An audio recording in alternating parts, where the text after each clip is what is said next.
Olá, boa tarde, sejam todos bem-vindos a mais uma edição do Redação Hit. Vamos juntos conferir as principais reportagens da semana. O Banco Central disse que há 10 bilhões de reais que ficaram esquecidos em bancos para serem resgatados. A maioria das pessoas tem até R$ 10 para retirar. O Banco Central atualizou as estatísticas dos valores a receber. E segundo os dados, ainda há 10 bilhões de reais que foram esquecidos em contas bancárias para serem resgatados. Ao todo, já foram devolvidos quase 13 bilhões de reais.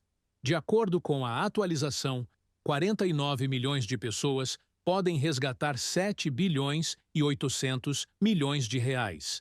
Outras 4 milhões e 900 mil empresas têm cerca de 2 bilhões de reais esquecidos. A maioria das pessoas, ou 65%, tem até R$ 10 para ser resgatado. Já um pouco mais de 1 milhão de contribuintes têm acima de R$ 1.000 para receber, o que equivale a 1,85%. Para consultar se tem valores a receber, basta acessar o sistema no site do Banco Central e preencher os campos com o CPF ou CNPJ. É importante tomar alguns cuidados. O único site para consultar é o valoresareceber.b, cb.gov.br. Todos os serviços do Valores a Receber são totalmente gratuitos. Não faça nenhum tipo de pagamento para ter acesso aos valores. O Banco Central também não envia links e nem entra em contato para tratar de valores a receber ou para confirmar seus dados pessoais. Mais de 880 mil aposentados ainda não aderiram ao acordo de devolução de descontos indevidos do INSS. O prazo vai até 14 de fevereiro. Do total de aposentados e pensionistas aptos à devolução de descontos indevidos do Instituto Nacional do Seguro Social, quase 4 milhões e 200 mil já aderiram ao acordo. Outros 887 mil ainda não fizeram a adesão.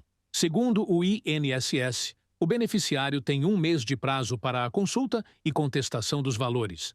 Mas, mesmo após 14 de fevereiro, a adesão continua disponível para quem tiver direito. O pagamento integral, corrigido pelo IPCA, começou em julho do ano passado. Segundo o Instituto, 2 bilhões e 800 milhões de reais já foram devolvidos.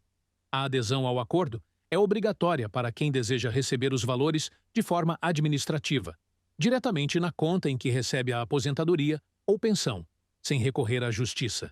O pagamento é integral, mas condicionado à desistência de eventual ação judicial contra o INSS com pedido de indenização por danos morais ou devolução em dobro. Mas ainda é possível acionar judicialmente a entidade que realizou o desconto.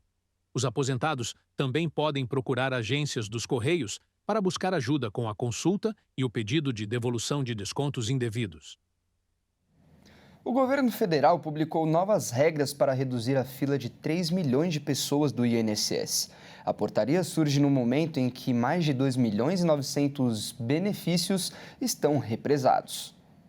Novas regras excepcionais e temporárias foram definidas para a redução das filas pelos benefícios do INSS. As normas serão aplicáveis ao Programa de Gerenciamento de Benefícios e ao pagamento extraordinário do Programa de Gerenciamento de Benefícios, ambos vinculados ao Instituto Nacional do Seguro Social. A determinação prevê o reconhecimento inicial de direito para 2 serviços. A decisão vale para benefícios por incapacidade pré-perícia e pós-perícia e a concessão de aposentadoria urbana por idade, seja para os benefícios por incapacidade ou reavaliação da superação de renda e benefício de prestação continuada.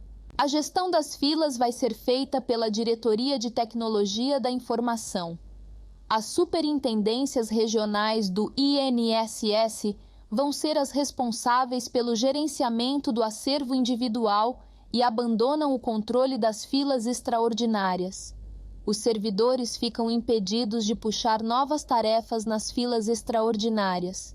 A decisão vale sempre que os profissionais tiverem atingido os limites diários de tarefas na fila extraordinária. As avaliações buscam ainda reduzir o tempo médio de reconhecimento de direito, com prioridades direcionadas à reavaliação de benefícios assistenciais e avaliações sociais. A maioria dos que estão na fila do INSS aguarda há mais de 45 dias. Segundo o boletim estatístico, 1.300.000 esperam pelas respostas por até um mês e meio e 1.600.000 estão na fila por um período superior.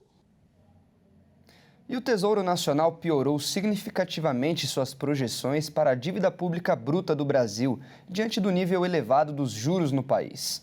O desafio do governo é acertar as contas públicas para cumprir as metas e não desestabilizar o ambiente econômico no ano de eleições.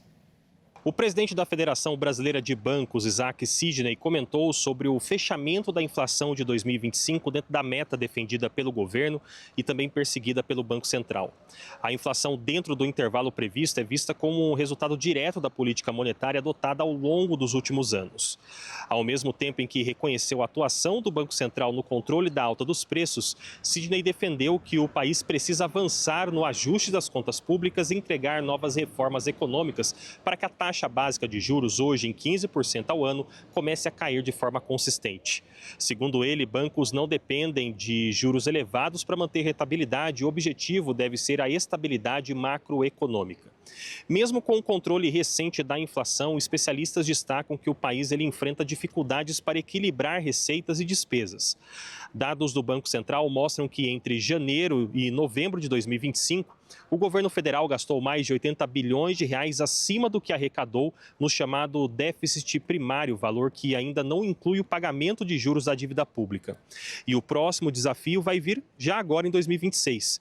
Pela Lei de Diretrizes Orçamentárias, o governo vai precisar impulsionar as contas para atingir superávit primário, saindo do atual patamar de déficit.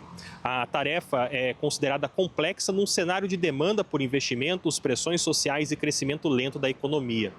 Projeções de consultorias e bancos apontam estimativas semelhantes para o próximo ano. Economistas calculam déficit nas contas públicas equivalente a aproximadamente 0,7% do PIB em 2026, mesmo considerando despesas que podem ser retiradas do cálculo por regra legal. Se essa tendência se confirmar, o governo terá que cortar gastos, aumentar receitas ou revisar a meta fiscal. Já a situação se torna ainda mais delicada porque o Brasil acumula resultados negativos nas contas públicas há praticamente uma década. Quando o gasto supera a arrecadação, o governo recorre ao endividamento. Esse movimento aumenta o risco percebido por investidores e pressiona a taxa de juros, criando um ciclo que encarece o crédito para empresas e consumidores. Para tentar reorganizar as despesas, o arcabouço fiscal entrou em vigor com uma regra que limita o crescimento do gasto público a até 70% do avanço da arrecadação. Então, caso essa meta não seja cumprida, o aumento anual das despesas cai para 50%. Mas tem exceções previstas em lei e grande parte delas tem sido utilizada elevando principalmente o total dos valores executados fora do limite central da norma. Levantamento da Instituição Fiscal Independente do Senado indicou que o governo gastou cerca de 170 bilhões de reais dentro dessas excepcionalidades desde que o arcabouço foi aprovado. Para analistas, o uso frequente de brechas corrói a credibilidade do conjunto de regras e também exige debate sobre aperfeiçoamentos futuros. O ministro da Fazenda, Fernando Haddad, afirma que o governo está comprometido em reorganizar as contas e que o marco fiscal cumpre o papel de frear despesas. Ele admite, porém, que vai ser necessário avançar em reformas econômicas a partir do próximo ano para que o país retome trajetória sustentável de dívida e também de crescimento. O estado de São Paulo e do Rio de Janeiro aumentaram a fiscalização no trânsito após 2025 registrar números altos em infrações e multas. Em 2025, o número alto de infrações de trânsito em São Paulo chamaram a atenção. Isso porque, na cidade, a fiscalização foi toda reforçada e, juntando esse fator com a falta de atenção de alguns motoristas, o resultado não poderia ser outro. Milhares de condutores terminando o ano na famosa canetada. Para quem dirige em São Paulo, além do trânsito caótico e das mudanças climáticas que se alteram com frequência, os radares eletrônicos chamam muito a atenção do paulistano. Somente em 2025, alguns pontos de fiscalização registraram mais de 300 multas por dia. Somente nos trechos administrados pelo Departamento de Estrada e Rodagem de São Paulo, o DER, no ano passado o número de radares passou de 585 para 1.234, um aumento de quase 100%. Para o governo, essa é uma forma de proteger o trânsito do estado, que é um dos mais fatais do Brasil. Já a população não vê dessa forma e muitos reclamam do aumento de fiscalização que tem autuado tantos motoristas. De acordo com Silvio Médici, presidente da Abetrans, o mais importante nessa mudança é o número de mortes diminuir e a vida ser valorizada. Então, eu não acredito que haja excesso de autuação. O que há é excesso de infrações. Então, novamente, é uma questão de educação no trânsito para que a gente reduza o número de infrações e, consequentemente, o número de sinistros que causam mortes e lesões. Um dado da CET, a Companhia de Engenharia de Tráfego de São Paulo, revelou os principais trechos onde foram registrados os maiores números de multas em 2025. Em primeiro lugar ficou a Avenida Prestes Maia, sentido centro. Foram registrados 66.131 multas. Em segundo lugar foi a Rua Heitor Penteado, com 42.098 multas. Já em terceiro lugar ficou a Avenida Santos Dumont, sentido centro, com 38.825 infrações registradas.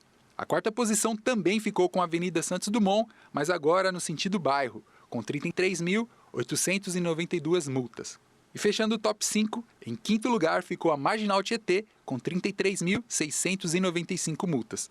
Esse endurecimento na fiscalização de trânsito aparenta ser um padrão para 2026. Isso porque nesse fim de semana, no Rio de Janeiro, uma operação da Guarda Municipal da cidade multou mais de 4.000 veículos, além de rebocar 31 outros carros que estavam estacionados de forma irregular. Seja como for, em 2026, as pistas estão cada vez mais de olho no motorista. E o melhor remédio contra a multa sempre será a prudência.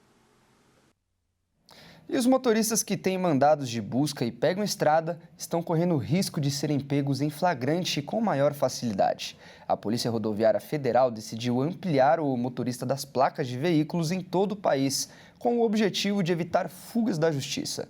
A Polícia Rodoviária Federal assinou um convênio com a Confederação Nacional dos Municípios para ampliar o alcance de um sistema que emite alertas quando identifica carros cujos proprietários têm mandado de prisão em aberto. O convênio, assinado em dezembro, tem como objetivo compartilhar com guardas municipais e órgãos de trânsito em todo o país as informações do Alerta Brasil, sistema de monitoramento de veículos nas rodovias federais por meio de câmeras de segurança com leitor de placas. Em contrapartida, a PRF vai passar a acessar câmeras de municípios com o objetivo de reduzir os chamados pontos cegos e acompanhar por um mesmo sistema veículos que deixam as rodovias e entram nos centros urbanos. As polícias estaduais já fazem uso do Alerta Brasil a partir de convênios anteriores. Em 2025, foram presos mais de 5.000 pessoas em cumprimento de mandados de prisão diversos. Agora, a proposta é levar a tecnologia a municípios que não teriam condições de arcar com o investimento necessário. Somente no ano passado, foram aplicados 58 milhões de reais na manutenção do sistema. A partir dessa inovação, a PRF também lançou a Operação Alerta Lilás, que resultou na prisão em rodovias federais de 83 pessoas com mandados de prisão por feminicídio, estupro, agressão e tentativa de homicídio. Houve ainda detenções por falta de pagamento de pensão alimentícia. O próximo passo que está sendo estudado é a cooperação com países da América Latina por meio da Ameripol. E olha só, no Rio Grande do Sul, um motorista tentava estacionar o carro, mas acabou invadindo uma loja. Vamos ver. O acidente aconteceu em uma rua no centro de Rio Grande, no sul do estado. Conforme os agentes da Secretaria Municipal de Mobilidade, o motorista de 48 anos tentava estacionar em uma vaga oblíqua com o carro apontado para frente da loja. Acontece que durante a manobra, o condutor bateu no meio-fio e se assustou. No nervosismo, em vez de pisar no freio, acabou acelerando o veículo que era automático. O carro avançou contra a loja, quebrou praticamente todos os vidros da fachada e invadiu o interior do prédio. Além dos estragos na parte externa, móveis e estruturas internas também foram danificados. Apesar do susto, ninguém se feriu. Os danos foram apenas materiais e a loja ainda calcula o valor do prejuízo. 12 pessoas de uma mesma família que estavam em uma van morreram após um acidente de trânsito. O detalhe que chama atenção é que o veículo estava sendo dirigido por um menino de 13 anos de idade. Um adolescente de 13 anos dirigia a van que bateu contra uma árvore e matou 12 pessoas da mesma família em Puerto Quijaro, cidade da Bolívia, na fronteira com o Brasil. O menino que conduziu o veículo morreu no acidente. A confirmação de que o adolescente estava na direção do veículo foi feita pela polícia boliviana e por familiares que sobreviveram ao acidente. As vítimas estavam em uma van improvisada e voltavam da comemoração de uma festa de 15 anos, quando a família retornava da festa para Puerto Suárez, cidade onde moravam. Segundo as autoridades locais, o veículo estava superlotado e não tinha bancos. Parte dos passageiros seguia sentada no chão da van que pertencia a uma feirante da família. Entre os mortos estão 8 adultos e 5 crianças, todos bolivianos e parentes próximos. Ao todo, 6 pessoas ficaram feridas, a maioria em estado grave. Parte das vítimas foi levada para hospitais da Bolívia e outras encaminhadas para Corumbá, cidade sul-mato-grossense que fica próxima das fronteiras com o Paraguai e a Bolívia. Na Santa Casa de Corumbá, 4 vítimas deram entrada. Uma jovem de 19 anos chegou em parada cardiorrespiratória e morreu logo após chegar no hospital. Outros 3 feridos, com idades entre 11 e 13 anos, foram internadas. Uma delas apresentou trauma abdominal grave. Outras 2 vítimas, um menino de 2 anos e um adolescente de 13 anos, foram encaminhadas para hospitais de Puerto Suárez, na Bolívia. Imagens feitas no local mostram a gravidade do impacto. A van saiu da pista e bateu contra uma árvore. As autoridades de trânsito da Bolívia aguardam a conclusão do relatório oficial para esclarecer as circunstâncias do acidente, incluindo a velocidade do veículo e as condições da estrada. A tragédia causou comoção em Puerto Quijaro, cidade pequena onde muitos moradores conheciam a família. Um grupo de ladrões invadiu uma loja e levou mais de 10 motocicletas. Cada um saiu pilotando uma. Vamos ver essa história. Parece até coisa de cinema, mas aconteceu aqui em Santa Catarina, na cidade de Itajaí, onde uma concessionária de motocicletas foi invadida por um bando de bandidos e acabaram levando 12 veículos. Desses 12, 10 já foram recuperados e dos 14 homens que adentraram o estabelecimento, 7 já foram presos pela Polícia Militar de Santa Catarina. Tudo isso aconteceu, como eu disse, na cidade de Itajaí. Cada moto dessa é mais ou menos avaliada em R$26 mil. A polícia trabalha, nas investigações para apurar aí, os outros comparsas desse bando e também, as ações. Esse tipo de roubo, de assalto, já aconteceu aqui em Criciúma há cerca de 2 anos também, no mesmo modus operandi, onde os homens acabaram invadindo uma concessionária e levando vários veículos. Na época, eles acabaram sendo frustrados até pela própria ação da Polícia Militar. Ontem, na cidade de Itajaí, acabaram conseguindo alguns se evadir do local. Se alguém tiver alguma informação, mandar aí para os órgãos de segurança pública, informar que a melhor coisa é bandido preso, pagando pelos seus crimes. Então, portanto, um assalto cinematográfico, mas que ainda não teve a sua resolutividade completa aqui pelo estado. A gente fica de olho para trazer mais informações. E olha só, parte da frota de ônibus de 2 empresas que operam no Rio de Janeiro não pode rodar por falta de combustível. E os passageiros acabaram sendo afetados pelo transporte reduzido. As empresas Real Auto Ônibus e Transportes Vila Isabel atuaram com frota reduzida na manhã da última segunda-feira por falta de combustível. Essa é a segunda vez em 15 dias que a circulação do transporte foi afetada pelo mesmo problema. Segundo o Sindicato dos Rodoviários, a Real colocou 48 carros na rua e Vila Isabel apenas 9. As linhas atendem Zona Norte, centro da cidade e Zona Sul. Por volta das 10 da manhã, o abastecimento começou a ser normalizado e os veículos estão voltando a circular gradativamente. Em nota, o Rio Ônibus informou que os consórcios e a Secretaria Municipal de Transportes têm plena consciência da grave crise atravessada pelo setor, que hoje tem 11 de suas 29 empresas em recuperação judicial. Segundo eles, esse cenário é reflexo direto da insegurança jurídica e do recorrente descumprimento do contrato e dos acordos firmados com a Prefeitura, o que causa um desequilíbrio econômico-financeiro que acaba refletindo na qualidade da operação. No dia 29 de dezembro do ano passado, estado, as empresas chegaram a realizar uma paralisação no início da manhã por falta de óleo diesel no abastecimento dos veículos. Ao longo do dia, conforme chegavam os caminhões-tanque, os ônibus voltavam para as ruas. No mesmo mês, motoristas, mecânicos e demais funcionários das viações Real e Vila Isabel entraram em greve por conta dos atrasos no pagamento de salários e benefícios. A paralisação durou 2 dias. A Prefeitura do Rio esclareceu que vem cumprindo rigorosamente sua parte,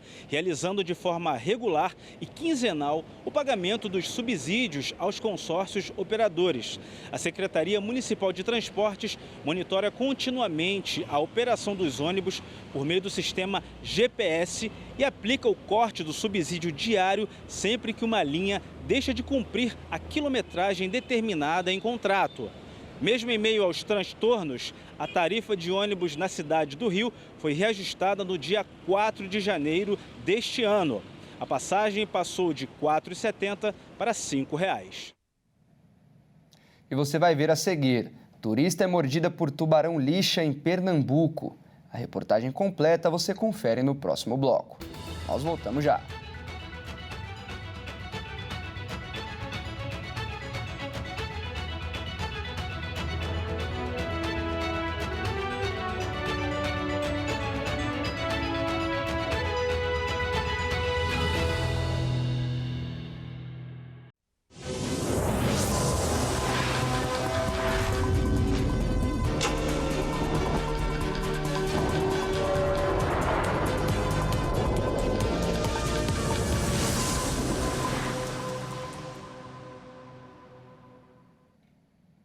Uma turista de São Paulo que fazia um mergulho em Fernando de Noronha, em Pernambuco, foi mordida por um tubarão-lixa.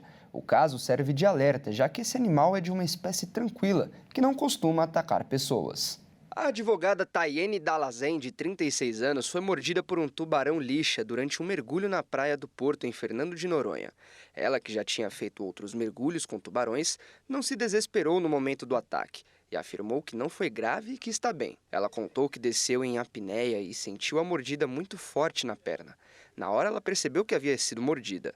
O tubarão a segurou por um momento com a boca e só conseguiu se soltar com a ajuda do guia, que precisou bater no animal para que ele a soltasse. Um vídeo feito momentos antes de Tayene ser atacada mostra a vítima nadando entre os tubarões. Surfista consciente, ela disse que estava no habitat dos tubarões e que o animal não tem culpa. Ela foi socorrida no hospital, onde foi feita uma limpeza no local e deram medicamentos para a dor. Depois, ela tomou a vacina antitetânica e foi orientada sobre os cuidados necessários. O caso tomou repercussão após o relato de Tayane nas redes sociais. Ela mostrou a perna com a marca da mordida do animal, mas também tranquilizou seus seguidores e brincou, dizendo que o tubarão é que deve estar sem dente. Um pescador passou a noite à deriva no mar agarrado a uma porta de geladeira em São Francisco do Sul, no norte de Santa Catarina. Um pescador de 35 anos passou a noite de segunda-feira à deriva no mar, agarrado a uma porta de geladeira em São Francisco do Sul, no norte de Santa Catarina. A embarcação afundou e o resgate aconteceu pelo helicóptero Águia 1, próximo às Ilhas Tamboretes. O acionamento oficial das equipes aconteceu depois da confirmação de que a embarcação havia virado com 2 tripulantes masculinos a bordo. As filmagens da equipe de resgate mostram o pescador em cima da porta e a embarcação virada. O homem foi retirado do mar com um equipamento chamado Puça e, depois de ser resgatado, foi levado ao hospital para receber atendimento médico. Ele estava consciente. O pai do pescador também estava no barco, mas continua desaparecido. Segundo informações, um corpo foi encontrado perto do local do naufrágio, mas não se sabe se é o pai do homem resgatado. E agora um alerta para as férias de verão. No último fim de semana, 30 crianças se perderam dos pais nas praias da zona sul do Rio de Janeiro. O fim de semana de calor que beirou os 40 graus no Rio de Janeiro fez com que as praias ficassem lotadas na cidade maravilhosa. A movimentação intensa nas areias acaba intensificando um perigo conhecido: crianças se perdendo dos pais. Somente nas praias da Zona Sul foram 30 casos registrados pela Guarda Municipal entre sábado e domingo. Os menores foram encaminhados aos seus responsáveis pelos agentes. Nas praias, equipes do Grupamento Especial de Praia da Guarda Municipal Municipal e da Secretaria Municipal de Assistência Social oferecem pulseiras de identificação aos pais que chegam na orla com crianças pequenas. Segundo o GEP, foram cerca de 300 pulseiras distribuídas neste fim de semana. Já a equipe da CIMAS distribuiu outras 318. Nela há um QR Code que leva ao contato do Conselho Tutelar. Os agentes ficam nos locais em dias mais cheios, fins de semana e feriados. Embora alguns não aceitem o item, a medida se mostra importante para que a criança possa voltar aos seus responsáveis mais rapidamente. Segundo a Guarda Municipal, este recurso já é utilizado há 20 anos no Rio de Janeiro. E apenas neste início de 2026, quase 1.600 pessoas passaram mal por causa do calor e tiveram que receber atendimento médico. Os termômetros registraram a maior temperatura do ano na cidade do Rio de Janeiro no último domingo, chegando a 40 graus em Santa Cruz, na zona oeste da cidade. O calor extremo lotou as praias e os parques cariocas, mas também trouxe um alerta importante. O Alerta Rio emitiu um aviso meteorológico válido das 2 da tarde de domingo até às 6 da tarde desta segunda-feira. Durante o período, a umidade relativa do ar pode variar entre 21% e 30% em alguns pontos do município, índices considerados muito baixos. As recomendações para períodos de baixa umidade são beber bastante água, evitar exercícios físicos ao ar livre entre 10 da manhã e 4 da tarde, usar soro fisiológico nos olhos e no nariz e aplicar protetor solar. Nesses dias de calor intenso, os pontos de hidratação da SEDAI, colocados nas praias do Rio de Janeiro, estão sendo mais utilizados pelos frequentadores. Eles ficam na orla durante o período em que os órgãos municipais orientam para que se evite a exposição direta ao sol. Com as praias cheias, quem está com crianças na areia deve tomar cuidados. Um agente da Secretaria Municipal da Assistência Social disse que cerca de 5 crianças se perderam somente no último domingo. Agentes da CIMAS têm abordado os pais para oferecer pulseirinhas de identificação para os pequenos. As redes estaduais de saúde registraram cerca de 1.597 atendimentos de pessoas que passaram mal devido ao calor entre os dias 1º e 11 de janeiro. Segundo o governo do estado, os casos foram atendidos nas 27 UPAs distribuídas pelo território fluminense. Para os próximos dias, entre terça e quinta-feira, a previsão indica altas temperaturas com chance de pancadas de chuva típicas de verão. O sistema de alta pressão se afasta do continente e, por isso, as nuvens de chuva poderão se desenvolver com mais facilidade. A cidade está no estágio de calor 3, o terceiro entre os 5 patamares do protocolo de calor da Prefeitura do Rio. Agora vamos falar de saúde. O estado de São Paulo registrou o segundo caso da nova cepa de Mpox no Brasil. A Secretaria de Estado da Saúde de São Paulo confirmou o segundo caso de Mpox, doença antes conhecida como a varíola dos macacos. O paciente é um homem de 39 anos que apresentou os primeiros sintomas no final de dezembro do ano passado e buscou atendimento médico no Instituto Emílio Ribas, na zona oeste da capital. Antes disso, o primeiro caso aqui no estado havia sido registrado em março de 2025. Uma mulher de 29 anos contraiu a doença, recebeu tratamento e já está curada. A Mpox é causada pelo vírus MPXV e a transmissão acontece por contato direto com pessoas infectadas ou com materiais contaminados. Os principais sintomas são lesões na pele, como bolhas e feridas, além de febre, dor de cabeça, calafrios e fraqueza. Na maioria dos casos, a doença apresenta quadros leves e moderados, com duração entre 2 e 4 semanas. Segundo a Secretaria da Saúde, 1.930 casos de Mpox já foram notificados no estado de São Paulo, sem registro de mortes. Mesmo assim, o alerta continua. O Ministério da Saúde orienta que qualquer pessoa com sintomas deve procurar o atendimento médico e assim realizar exames. Afinal, a prevenção ainda é a melhor forma de tratamento. Solidão e solitude, existe uma diferença entre esses sentimentos e a importância de sentir alegria na própria companhia. A nossa equipe de reportagem ouviu um especialista para explicar o assunto. Apesar da fama de povo alegre e hospitaleiro, pesquisas recentes de um instituto francês revelam que os brasileiros são os que mais sofrem de solidão no mundo. Entre os entrevistados, metade responderam que já passaram por essa situação ao menos uma vez na vida. Mas como lidar positivamente com esse sentimento? Ficar sozinho pode ser saudável? Este psicólogo é quem nos ajuda a entender melhor este cenário atual e como são os estados comportamentais da nossa mente.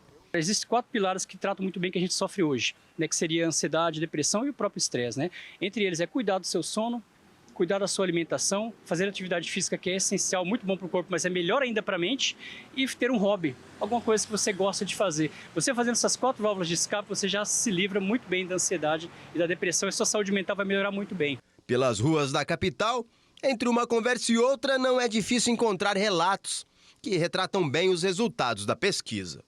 Como o da Rosimeire, que já passou um quadro severo de depressão e sabe bem os sintomas da solidão. Quando você se sente sozinha, você sente o mundo fechando e te abandonando. O Marcelo também é outro, que já se viu no isolamento. Você tem que se isolar, só queria ficar em casa, só queria ficar deitado. Nas fases ruins da vida, a gente fica assim, né? Mas e o lado positivo de estar sozinho? Conforme o profissional, este estado é chamado de solitude. Já ouviu falar? Não. Solitude significa o quê? A solitude é a capacidade que a pessoa tem de conseguir ficar longe da presença do outro de maneira tranquila, de maneira saudável. Comportamento que também não é difícil de encontrar por aí. Cuida da saúde mental do senhor? Sempre. De que forma? Os exercícios, né, diários, alimentação também. Os exercícios, o senhor prefere fazer sozinho ou em grupo? Sempre sozinho, acho melhor. Isso não é solidão, não? Não. E, pelo visto, foi ela, essa tal de solitude, que tirou os nossos amigos da solidão. Saio mais, converso mais, vou em busca de novos horizontes, novos sonhos, sem desfazer de ninguém, sem saber quem elas são, deixar de ser bom dia, boa tarde. Hoje eu pratico ciclismo, hoje eu sou uma pessoa mais ativa, entendeu? Então eu sempre estou ocupando minha cabeça, né? Em Santa Catarina, mais de 25 vacas e bezerros morreram após serem atingidos por um raio. Vamos ver. Temporada de verão já diz tudo. Temporada de verão com temporais. Isso vem as descargas elétricas. O Brasil, a gente sabe que é um dos países que mais sofre com esse tipo de fenômeno no mundo. E a região sul do Brasil não está longe disso. São contabilizados milhares de raios aqui em Santa Catarina, às vezes ao dia, devido às condições climáticas e esse excesso de temporais, principalmente agora na época de verão. E um desses raios acabou atingindo uma fazenda na cidade de Urupema, aqui na Serra Catarinense, onde foram constatados, através desse raio que acabou atingindo essa localidade, 25 óbitos de bovinos, isso mesmo. O rebanho estava ali a céu aberto, a tempestade veio, o raio acabou atingindo uma das cercas e os animais acabaram morrendo eletrocutados. Um prejuízo de mais de R$10 mil para esse produtor ali na Serra Catarinense. Como a gente disse, os animais acabaram sendo atingidos por essa descarga elétrica e, claro, você, que tem um entendimento quando houver sinais de tempestade, procurar abrigos seguros, nunca se esconder embaixo de árvores ou então marquises que possam ser condutoras de eletricidade, evitar aí, estar em locais descampados e também dentro dos veículos. Esse é um alerta muito importante. Condições de raios, são costumeiros, então as pessoas têm que ter aí a noção e também a tranquilidade para se salvar em eventuais situações como essa. Ali em Urupema, Costão da Serra, região alta, a probabilidade de chuvas mais intensas e também de raios é maior aqui no estado, A gente fica acompanhando essas situações desse ciclone que está passando, está indo embora já de Santa Catarina, mas está provocando bastante instabilidade no tempo por aqui. E o forte calor também tem afetado os animais. No Mato Grosso, um boi da raça Nelore foi flagrado se banhando em um rio para se refrescar.